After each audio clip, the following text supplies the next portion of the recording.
Secretly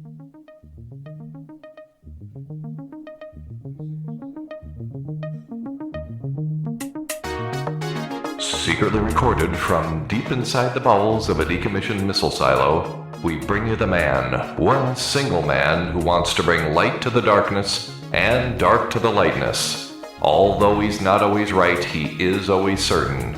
So now, with security protocols in place, the protesters have been forced back behind the barricades and the blast doors are now sealed.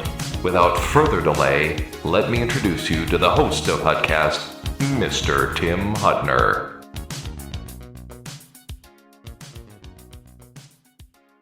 Thank you, Sergeant at Arms. You can now take your post. Welcome to Hutcast. I've been on a hiatus for the last 2 months, a month and a half. I had some stuff to build at the shop, had to get that back up and running, and of course, we got to pay the bills. So, my guest today is Alfredo Luna. Now, you're going to want to pay attention to this, you guys out there on the right side, and listen to what he has to say. January 6th was they call it an insurrection. I call it a visitation to the Capitol, which we all have that right to do. But he has a little different story on that. Alfredo, are you there? Yes, I am. How's it going, brother? Well, thanks for being on the show, and we're going to do a pre-roll right here to talk about this. Thanks. Stand by. I'm going to put you on for the next 22 minutes. So stand by, Hutcast. The current healthcare system is not meeting the needs of real people. People are demanding better care, better options, and want results. So Graith Care has launched and is advocating for those in the U.S. and internationally, as people are realizing the controlled system has not been there for them. If you want your own independent advocate that is not controlled by big corporations, call or text and enroll today to get your advocate for your needs, serving all ages. For any healthcare need you might have, you matter. Here's how you get started. www.graithcare.com, GRAITHCARE.com. Call Graith Care Direct 1-469-864-7149. Call or text a question to Healthcare Sucks and get an advocate with Graith Care 1-469-864-7149. Mention Hutcast and you'll get a 10% discount on your advocacy bundle. And the staff at Graith Care will take care of you. Remember to mention Hutcast, get that extra 10% off your first bundle of time. And this is all brought to you from Graith Care. Thanks for joining us again today on this glorious October day, 10/9/2022. And we have in our studio, remotely in our studio, Alfredo Luna. Alfredo, are you there? Yeah, I'm right here, brother. Happy to be here. Okay, thanks for joining us. And you have kind of a unique story that I'm sure listeners will want to hear. How did this start? What happened? It was about the January 6th. Y'all heard me in pre-roll. How did this go from conversations of a tweet to what this did? So why don't you fill us in? Yeah, no, absolutely. And thank you for having me. And it's an honor to be in front of you and your audience. So real quick, a little about me, just so people understand who they did this to. Combat veteran of the Marine Corps from 2003. Have a 14-year career in law enforcement, highly decorated, Medal of Valor, congressional awards, even an award from the FBI. I share that so people can realize if they'll target me, they will target anybody that's going to go against their narrative. So on January 15th of 2021, which happened to be my son's 13th birthday, the FBI raided my house with a full element FBI SWAT team, flashbangs, armored vehicle, and a drone in the sky. It was all captured on my neighbor's surveillance. The reason that they were at my home was because of tweets that I had put on my Twitter account. Tweets that didn't even violate Twitter's terms of service, because Twitter has thrown me in Twitter jail just like everybody else from time to time. Right. But the particular tweet of interest, and just real quick, so when they raided the home, it was, like I said, flashbangs, my kids were crying, the alarm to the house was going on. It was just a whole lot of chaos. So I come out of my house, at gunpoint, a bunch of red laser dots that are on me. I used to be a part of a tactical team, so this was the first time I'm on the other side of that. So they handcuff me. I'm immediately asking, what what's this about? I want to see the search warrant. It would be several hours before I ever saw the search warrant. As I'm sitting outside, I have to watch my family, my wife, my stepdaughter, and my son on his birthday get dragged out of the house with guns pointed at them. Now, I chose a life of military. I chose a life of law enforcement. So I know how to operate and be in those circumstances. My family are just regular people, like a lot of the people that are listening this morning. While all this is happening, my 2-month-old daughter is still in the house. They would not allow my wife, no matter how many times she pleaded, they would not allow her to go in the house to get our 2-month-old daughter. They refused to show us the search warrant, but they had already started initiating the search. So when about an hour, maybe an hour and a half into this, the FBI agents that are handling this end up showing up to the home. The special agent, Armenta, he is also the same FBI agent that's handling the Capitol Police Officer, the known case. He's the Capitol Officer with all the tattoos that came out on Time Magazine, etc. So we share the same investigator.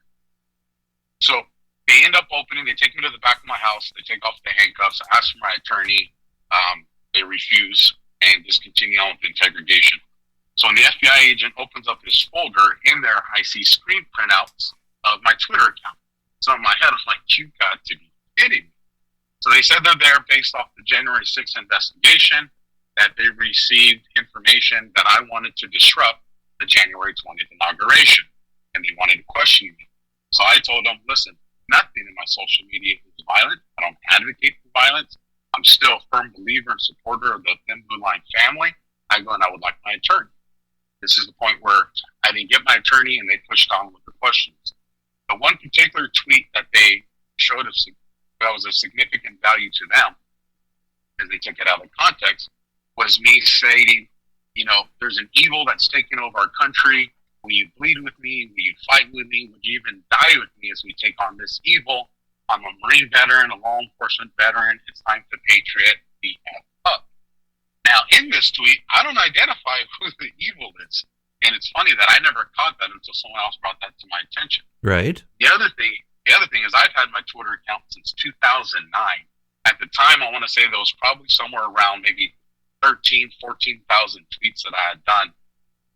In all of the tweets, I always advocate for peace. I even had threads explain to people, and these are recent. These aren't like years old. These are with the time a safe encounter at a traffic stop, how to comply with law enforcement. Like, this is what my Twitter account is focused on. However, I was tweeting about if Biden wins the presidency, they'll be coming for our First Amendment and they'll be coming for our Second Amendment. I was very adamant and I spoke of that very frequently. Now, what's interesting is I wrote search warrants. In the state of California, I'm still considered a court expert witness, as funny as all this may seem. So I asked them, how did you get a judge to sign a search warrant that I want to disrupt the inauguration when 3 days ago, this was, at that timeline, I just put a tweet out telling people to do the opposite. Now, what I'm speaking about is at the time, there was a tweet going around on Instagram, Facebook, Twitter, multiple social media accounts. It was a red banner, and it was instructing people to go to the nation's capital or their state capital to go and protest, but to go and protest armed. A bunch of us on social media retweeted that and said, absolutely do not do this. This is more than likely an Antifa or a BLM trap. Sure, well, right. Both the agents acknowledged seeing that tweet. And what they told me is, yeah, we saw that, but you're telling people not to go because it's Antifa or BLM. I said, well, I don't care if I'm telling them not to go because the weather's going to be bad. I'm telling them not to go. And you just told the judge under penalty of perjury, when you raise your right hand, because that's what we do when we get search warrant signed, you just told the judge that's what I'm telling people to do. So I knew right then and there that this tweet was left out, which is exculpatory information. So there was a lot of things that transpired, but to get to some of the important highlights, during this forced interview, they asked me 2 questions, and this is all audio recorded, so nobody has to take my word for this.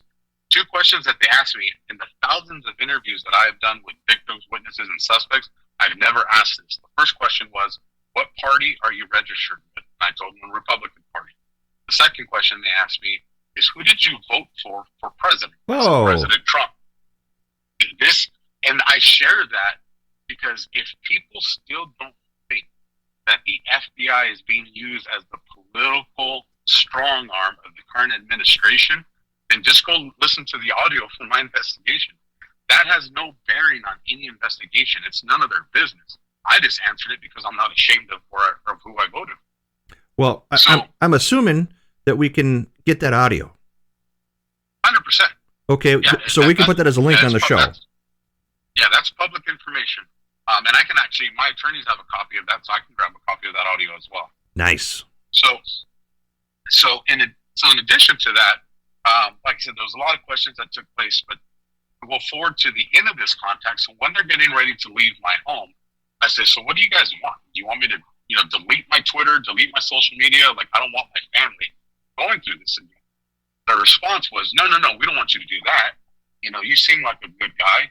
This is your chance to take the off ramp and stop tweeting against the government. So in other words, censor yourself and you won't have to worry about us coming and turning your life upside down. So that happened January 15th.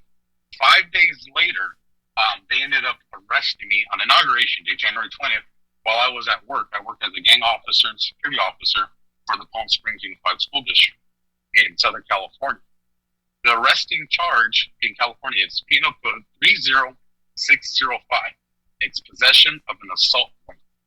Now, this weapon, this is the current charge I have. Possession of an assault what? Hold on here. The phone skipped. Possession of an assault what? Possession of an assault rifle. Rifle? Yes.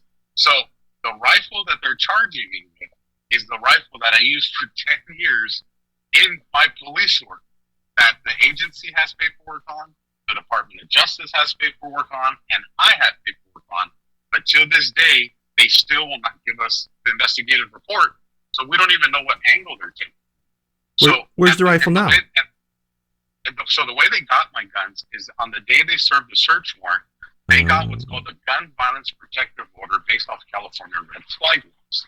So what it means is in the parts of the search warrant we've seen, because we haven't seen it all. Okay. They said there was a confidential party that reported my social media account as a threatening account to the inauguration. Allegedly, that's how this all unfolded.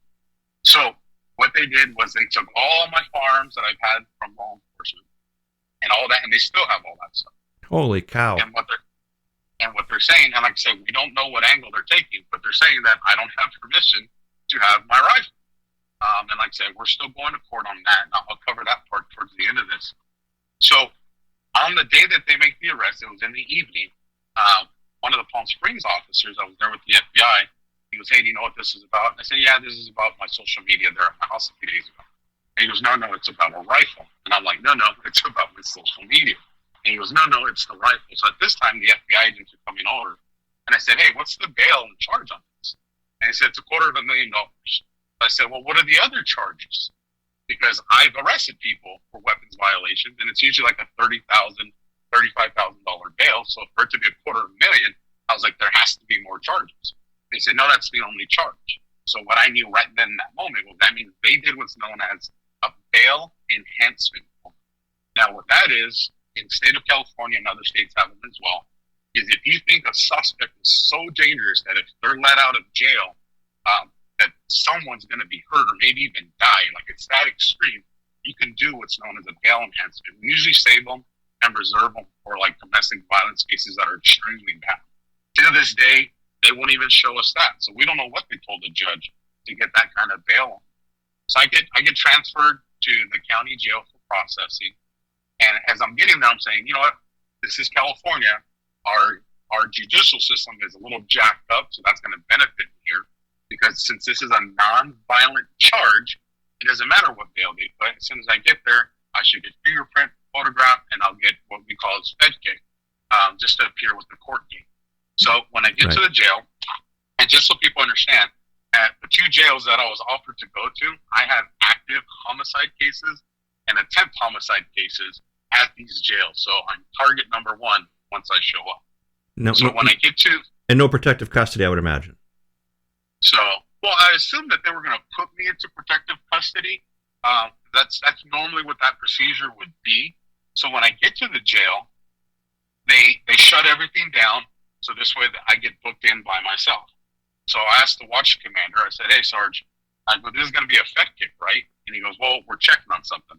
So about 20, 30 minutes passes, and I see them come out with an orange jumpsuit that says Riverside County inmate. And I'm like, well, obviously, I'm not getting Fed kicked. So now I had to get naked and go through all these searching procedures with people I used to work with. So the humiliation and embarrassment of all that is something that's just more to what me and my family have had to endure. But what I didn't know at the time was my family and my mom was already in contact with my attorney. They had already got a bail bondsman agent. My mom put her home up as collateral. Okay. And they called the jail to say, hey, listen, we're going to bail him out. My attorney and the bail bondsman agent. Well, the jail told my attorney and the bail bondsman agent, well, you can't bail him out. There's a parole hold on him. So my attorney was, what are you talking about? He's never been arrested in his life. How can he have a parole hold? Right. So for the audience that doesn't understand, I'll fly through this real quick. In order to have a parole hold put on you, that means that you committed a felony crime, got arrested for it, went to court and either pled guilty or were convicted on it by a jury, then got sentenced to prison, went to prison, served a portion of that prison sentence, got released out for good behavior or some sort of reason, and then at some point you violated that parole and now parole hold exists for you. They're saying I had something like that when my biggest crime I've ever committed was that tinted windows ticket. That's my Bonnie and Clyde one. So about 6 to 8 hours into this, my attorneys are able to contact the jail again, and the jail says, oh, hey, it was a clerical error. You'll be able to bail him out now. Now, let me tell you, I have booked thousands of people. I have never seen that happen.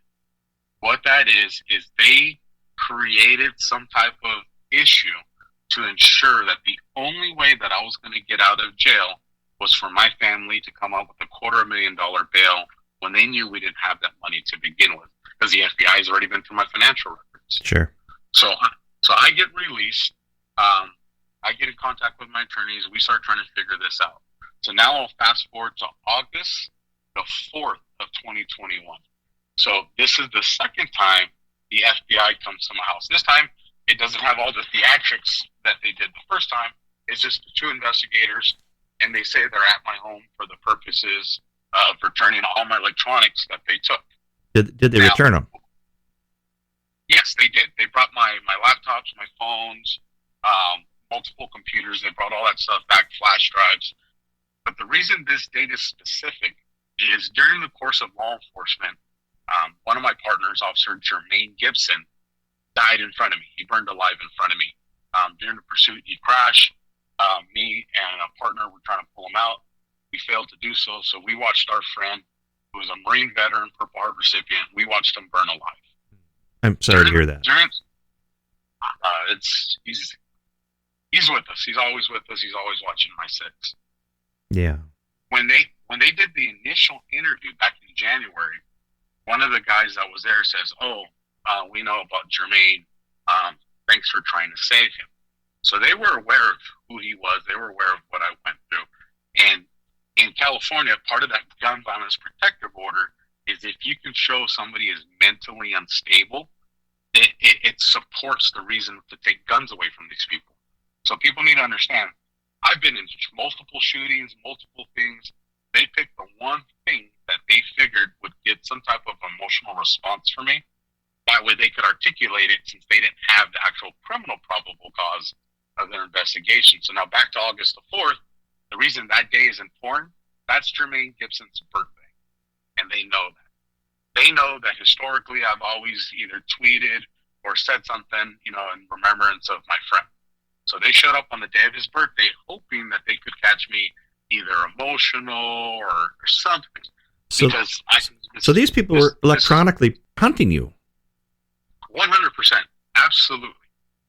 And the reason I share this is people need to understand, I always say, fortunately, unfortunately, it is very scary and painful what me and my family have been going through for almost 2 years now. But at the same time, it's put me in a position because I'm not the only one that it's happening to, but I'm one of the few people that can recognize the things that the Department of Justice and the FBI are doing that are illegal, unethical, or little tricks they're using to circumvent the system. So what we ended up learning a few months ago was, because my attorney did a phenomenal write-up of a motion to quash on this entire case, because they've left out multiple exculpatory evidence, they've committed perjury, and I'm not talking, like I said, I'll give these guys the benefit of the doubt of perception. We're not talking perception, we're talking blatant perjury that's been committed in these documents. So when we went to do this motion to quash and to reveal whoever this, quote, confidential informant is, the district attorney told my attorney, well, why do you want to know who this is? My attorney's like, motive, we think we know. He goes, well, the FBI contacted me and they said there is no confidential informant, that it was an anonymous party.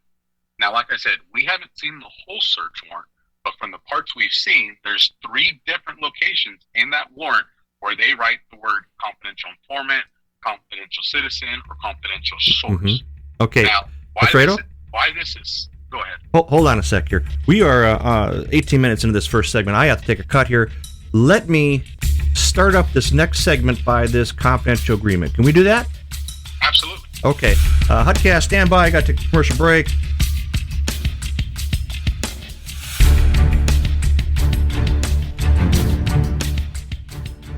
Buying a gun is no ordinary purchase. Whether you're a hunter, competitive shooter, or self-defense is your priority, there are many kinds of guns and many kinds of training programs. You use your brain all the time. You will rarely need to use your gun.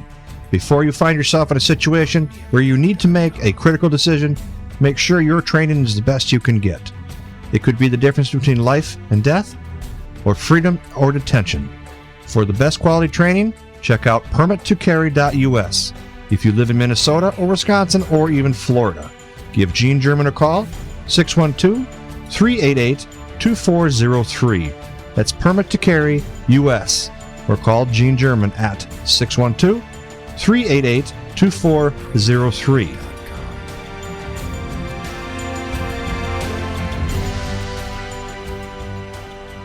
Welcome back, Hutcast. I'm sitting here listening to this gentleman who is a vet, a police officer. He's security. He's served our country. Alfredo Luna is on the phone with us from California, and he's telling us about his January 6th, quote-unquote, insurrection takeover. And we left off in the last message, in the last segment, where he was about to tell us what his attorneys were doing. So are you still with us? Yeah, I'm still right here, brother. Okay, why don't you turn this on and let's light this candle. All right. And real quick, one very important detail to this whole story, and I always forget to share this, is just so the audience knows, I was not at Washington, D.C. on January 6th. I was working in California, and I don't have a problem with January 6th. I agree with you and everything you explained. So with this, trying to identify this informant, they say there is no confidential informant, that it was an anonymous party. Now, why this is very, very unethical, on the edge of illegal, is when us as law enforcement detectives take a search warrant to a judge. If that search warrant is based off an anonymous party, the judge is probably going to ask us 1,000 questions, just because they don't put a lot of weight to that. Because it could be an estranged relationship, it could be, an upset coworker. They realize there's just so many things that take away from the integrity of an anonymous party. The other side of that coin is when you tell a judge that it's a confidential informant, they weigh this very heavy, because they know you've already gone through the matrix of what qualifies as one. There's probably an issue of safety here. There's a lot of weight that's put to it. So whether the FBI lied at the beginning by telling the informant so he would weigh the statements heavier to get the warrant, or whether they're lying now to hide who the confidential informant is, one of them is lying. So they're painting this picture for you. Yeah, they're painting a picture, and now they're saying, like I said, that it was an anonymous party. The other thing that we were arguing is we're establishing to the judge, look, there is no threshold here to meet the probable cause that you needed to investigate their crime, which in California would have been Penal Code 422, terrorist threats.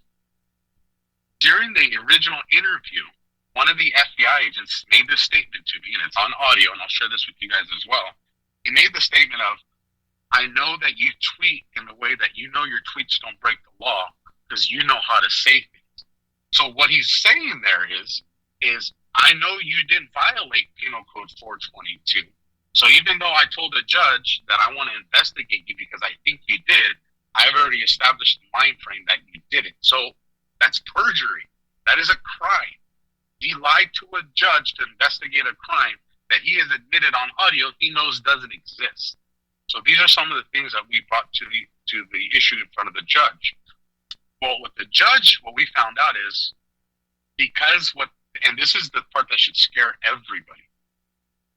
Since they didn't have the threshold for criminal probable cause, they went and got the gun violence protective order based off of red flags first.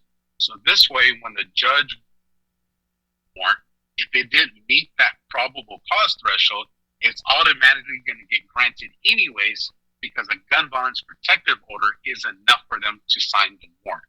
So what I'm saying is, if you live in a flag where there's red flag laws, all the FBI or any agency has to say is an anonymous party said you're a threat to the community or yourself, they go get a gun violence protective order, then they can get a criminal search warrant behind that, and they can get into the home of any American in this country that lives in a state with red flag laws. Red flag laws, yes. With the red flag laws. The other thing, and I'll send you a copy of this document as well, in the search warrant, in the arrest warrant, the FBI wrote, and I'll try to get this quote as close as I can, I don't have it in front of me, but what they wrote was, because Alfredo Luna showed pre-incident indicators of violence, that was one of the reasons that this should be granted, the search warrant. So I want people to realize that's called thought crime. We don't get to do that. If we can arrest people on what we think they can do, give me 100 officers and I'll eliminate crime in this country in a weekend. There's a reason our Constitution is written the way it is. They've circumvented. Written to protect somebody else, not us. 100%. And they have circumvented our constitutional rights at every possible point they can. So in July, at the end of July, we went to the last case. They want to offer a plea bargain down to a misdemeanor crime to make this all go away and make life easier for me. I have made the promise, and I want to cover one other thing. I made the promise to your audience, my audience, and anyone that's ever heard my story. I will never take a plea, no matter what. There's been too many atrocities that they have committed. They have violated what the badge represents. They have violated the trust of the American people. And if I'm the only person that's going to refuse to take a plea in order to expose this, then that's what I'm going to do. And I want everybody to understand that. Mm-hmm. It is not right what has happened. The other thing that I want to bring up is on that August the 4th date, when they came to my home, I had told the two FBI agents, I said, listen, you realize the American people don't trust the FBI anymore. Right. So Special Agent Armenta responds to me and he goes, well, why do you say that? I said, and everybody got to remember, this was August the 4th of 2021. I said, you had Director Ray of the FBI on national television in front of our Congress state under oath to the American people that he had not seen any evidence of Antifa or BLM being at January 6th. I said, by this point, anybody who has a phone, a laptop, a camera, at a minimum seeing the videos and photos of John Sullivan there. And we know his ties to Antifa. I go, so he lied. This is what the FBI agent's response to me was. He goes, well, of course he did. He can't say something that's going to help Trump. So I looked at him, I go, what? I go, I don't care if, I think Biden is a complete moron. But if he did something that was righteous, I would have to admit that under oath. We don't get to lie. So he immediately starts to kind of backpedal and shift the conversation and start going towards giving my equipment back. Right. But I want people to understand, you have an FBI agent saying that it is okay to lie under oath so long as it doesn't help your opponent. So as soon as they left, I get on the phone with my attorneys and I say, we need that audio right now. I told them everything that happened, so they start requesting it. So in early December of 2021, when we go to right before we go to one of the hearings, the DA reaches out to my attorney and says, hey, the FBI contacted me, and they said there's no audio recording from the contact of August the 4th. So let me tell you guys, we record everything. And if you're going to tell me that the Department of Justice went to the home of an alleged suspect on what they deem is the biggest, greatest law enforcement investigation in the history of our country, and they didn't record that contact, then I don't think you've been paying attention. The reason that they destroyed this audio is because I had gone on a few shows, explained that this conversation took place, and this was the promise I made to the American people.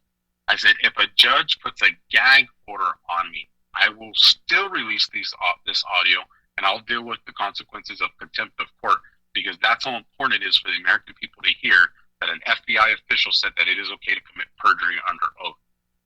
So that's kind of where this has been. This is where this fight has been for me and my family. It has made it impossible for me to find gainful employment. I have a part-time job, and I'm grateful to God for that.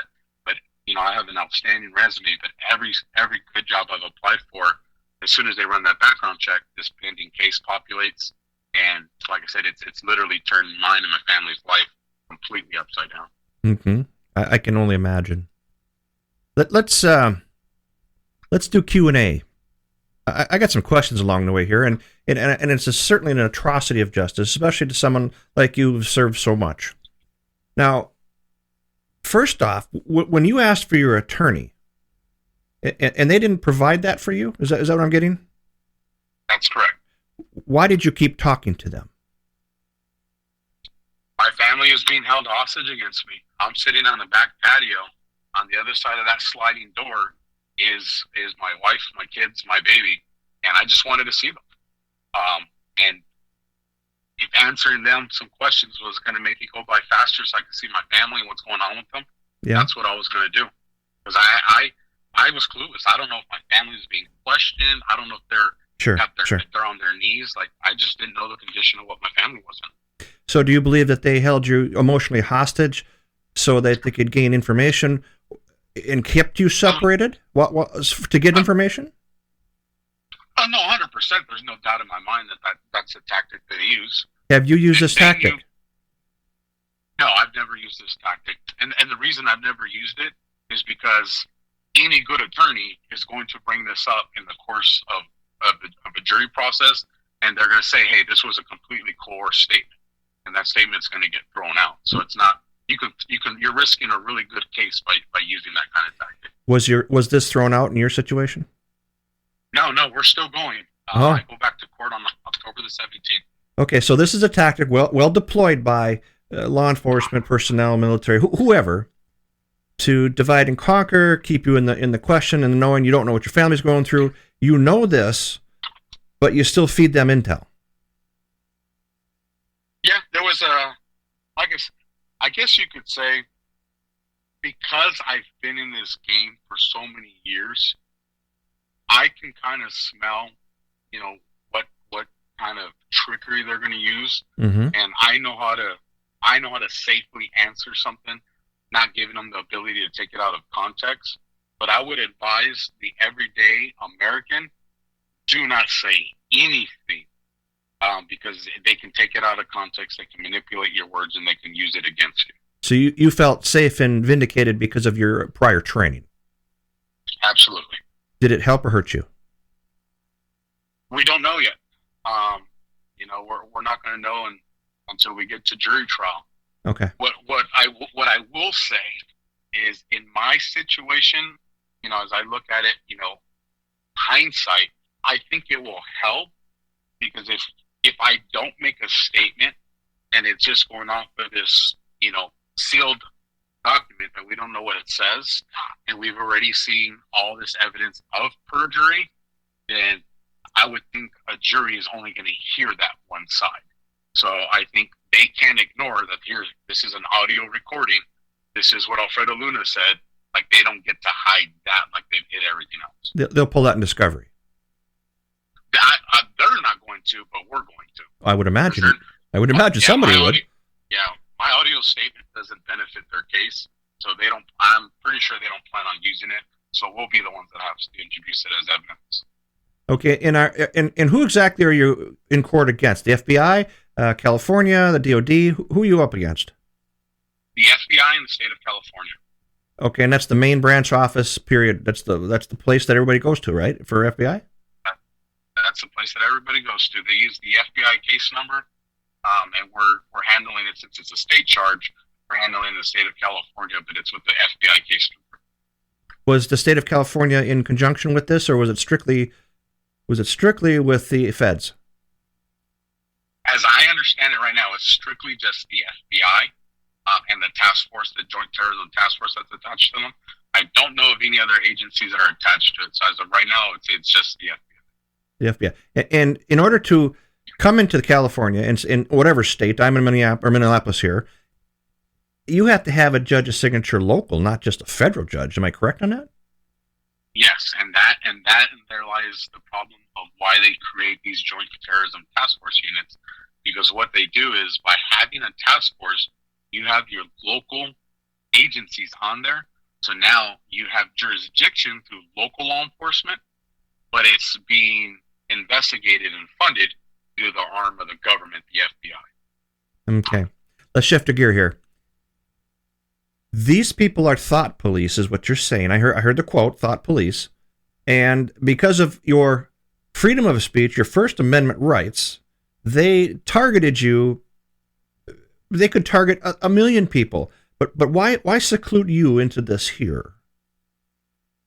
I've asked myself this question so many times. I'm like, I'm just a small fry out of Southern California.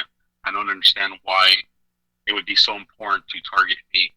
But what I see now, looking at it from like a 30,000 foot view, is January 6th was the opportunity for them to paint a narrative that if anybody says something or shows up somewhere, you're going to be investigated as a domestic terrorist. So what this does is it creates a fear in the American people. And I guarantee you there's a lot of listeners right now that when they're on their social media and they go to write something, they're probably rereading it.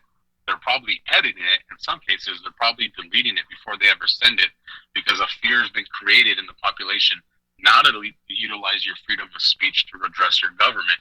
And what they've done is now they've systematically continued to move that field goal post. First, it was all of us from January 6th. Yep. Then it became people questioning the COVID and the mask. Yep. Then it became parents questioning what's being taught School to board. their kids. Yep. And all of a sudden that goal line keeps getting moved on who's considered a domestic terrorist. And at some point, it gets, what's next? Religion? But this is what systematically has happened. And people are afraid. People are afraid to speak up because they're like, I don't want to end up in solitary confinement. I was put in solitary confinement for a whole day. Zero criminal history. And instead of putting me in protective custody, they put me in a solitary confinement cell. And I was completely cooperative. And all this on a tweet. Is that correct? All this on a tweet. Next question. In California, we're an FFL. That's one of my other jobs. And I'm a Class 7, if you're familiar with that. That's just short of Class 10, which is EOD. Now, what describes you to have a weapon that is considered red flaggable? Tell me why your AR, your platform, your rifle, or whatever it was, spotted you with that. Why did they target you with that? We don't know. How many rounds is your magazine? I have both. I have the 10-round magazines and the 30-round magazines.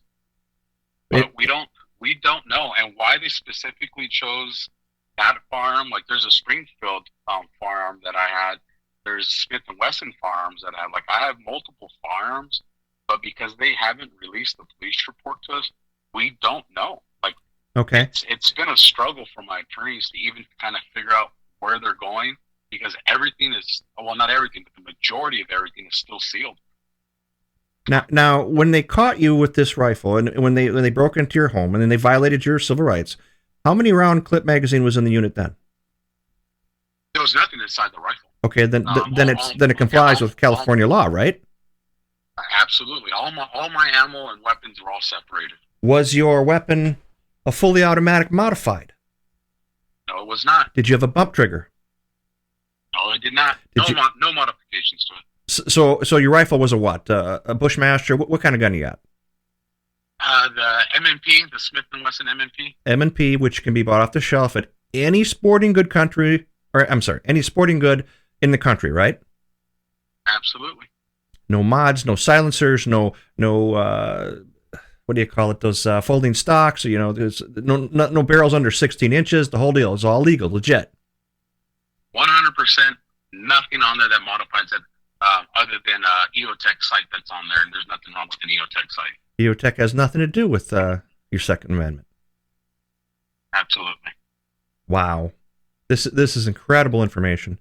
Now, I can only imagine that there are some ATF guys, my DOD guys, my Congress people friends are going to be listening to this. And here in Minneapolis, they tried to push a red flag law, and they says, "Oh, we're just going to do this, this, and this because of mental illness." And I keep reminding these people that a gun never kills nobody. The people kills them and uses the gun as a tool. Are you on that page? 100%. 100%. This is what let me add this real quick in there, is in all the investigations that I have done, and I'm talking homicide cases, major investigations, only one time have I ever arrested a suspect that committed a crime that actually had a gun that was registered.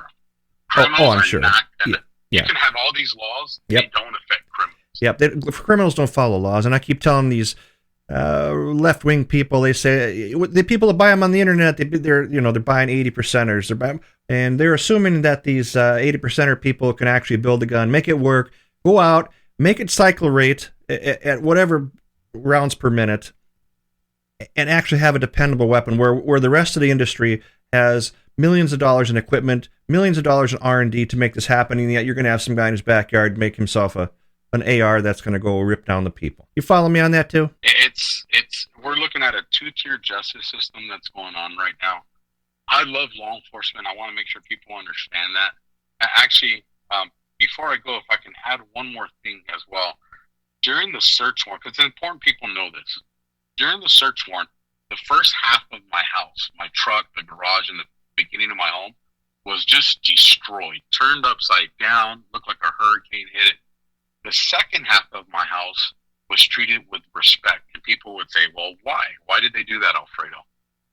In the hallway in front of my stepdaughter's room, my wife has all of my accolades: Medal of Valor, Police Officer of the Year, Investigator of the Year, Congressional recognition, combat commendations, like all that's on the wall.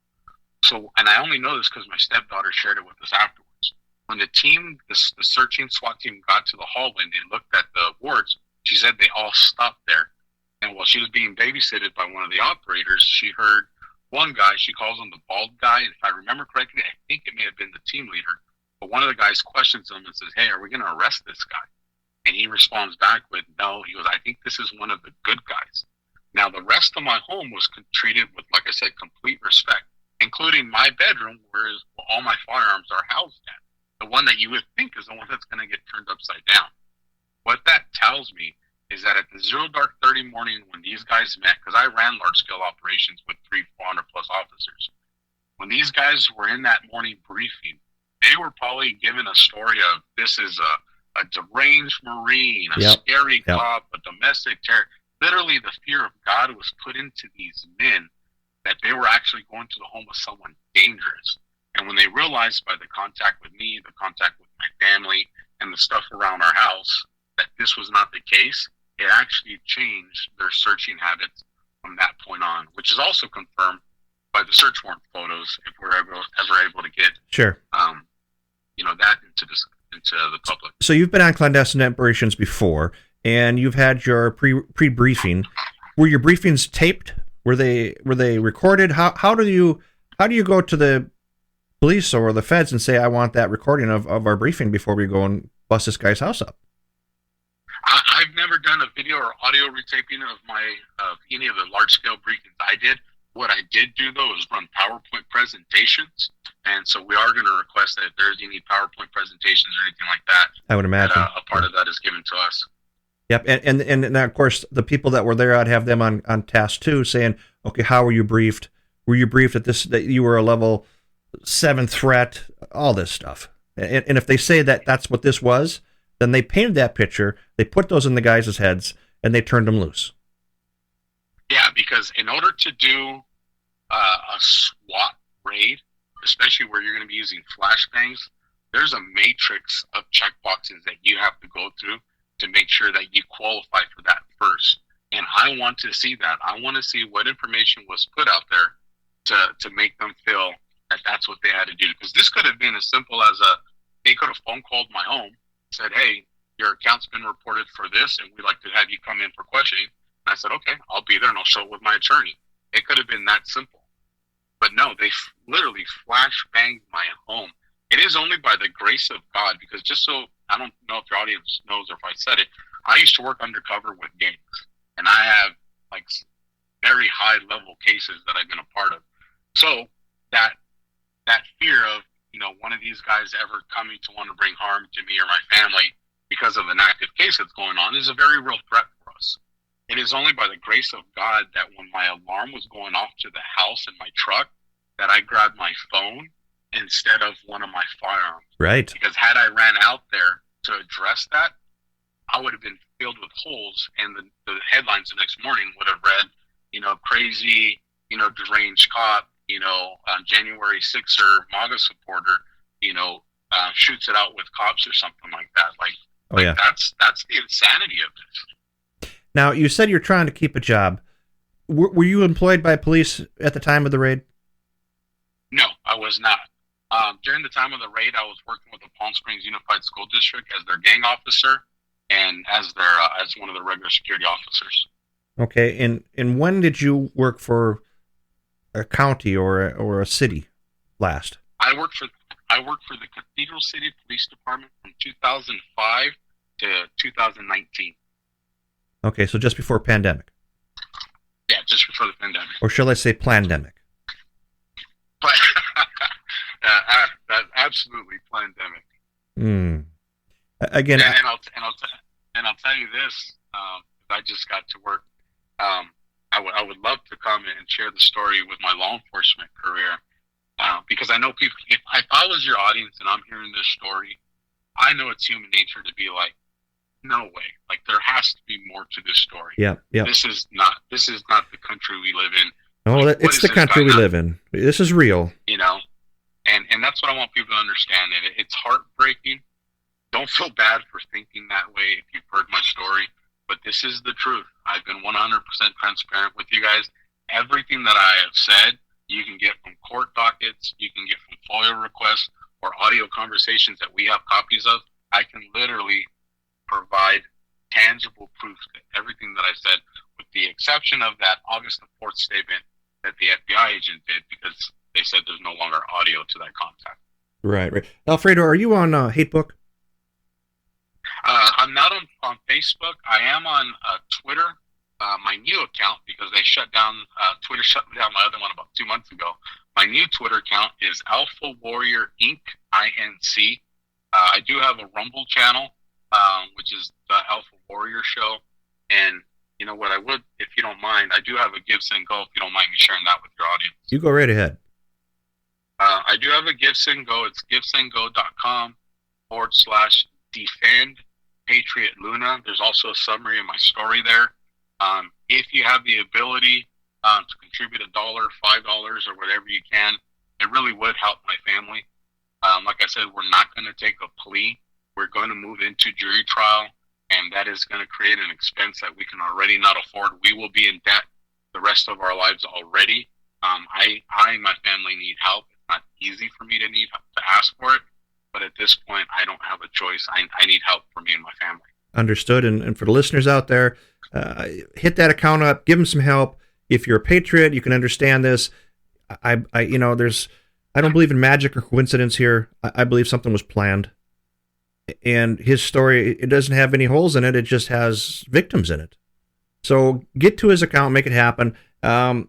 If we could, Alfredo, if you had someone who could jump on the Hatebook Hutcast and put these links in, because I don't have the links, and I'm going to drop this episode at about 5 tonight, 5 Central.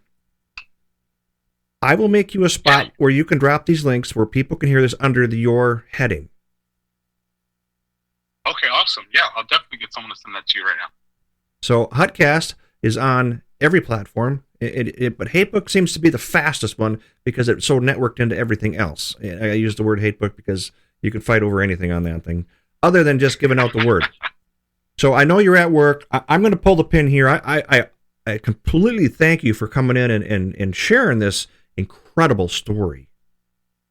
And all I can say is Semper Fi. Semper Fi, brother. And just so everyone listening, just so you know, as scary as it seems, if you have God at the front of everything, you don't have to worry. Like I said, I know there's a reason this has happened to me. And, you know, if this is the cross God wants me to carry, I will carry it, because in the end of this, we are going to expose a lot of things that have happened, and then we're not going to stop there. I've already met with some people to create new case laws, to create new legislation that changes the way we operate search warrants, the way we change a lot of these things in law enforcement to make sure this does not happen to anybody else ever again. Do you believe that this link here and the Antifas, the Black Lives Matter people, the George Floyds, this is in my backyard now, were completely violated because of the overreach of the police department? 100%. There's no doubt in my mind. And it happened to you, a vet, a police officer. So why wouldn't it happen to anybody else? That's who it's going to happen to next. You take away your frontline warriors, and you make it to where people are afraid to stand up, and then after that you go after the flock. And that's why I won't stop fighting, because still a sheepdog. Well, they say the righteous don't need any rest, and the wicked never had any. So I don't know what that is, but it's some parable, and I kind of agree to it. So, or is it the righteous don't need any rest, and the wicked don't need any? Trying to put that one together. So, okay, I know you're at work, so you got to cut and run. Is there anything else you want to add?